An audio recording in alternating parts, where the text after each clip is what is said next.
So if I understand correctly, you were talking about emergence. We think that if we build a cybernetic process which is brain, body, mind, socially involving, then the mind will somehow come out of that. Yeah, I mean, this is, where I think the inactive approach also runs into its own challenges, right? So the idea was that if we step outside the brain for a moment, so let's say, mental representations was the core workhorse of cognitive science.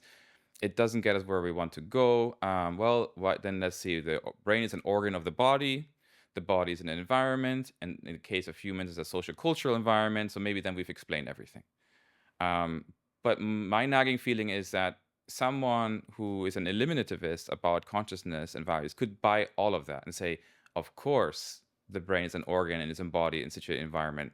But I can describe all of that in purely thermodynamic terms, going back to that conversation. That does says nothing about what's actually the role of intentions or goals or consciousness. It might get us a little bit more in the right direction. There's people like Alva Noy saying consciousness is the world showing up, for example, or Thomas Fuchs says the mind is about being geared towards action in the world, things like that. So it gives it more of a relational story rather than internal content kind of story.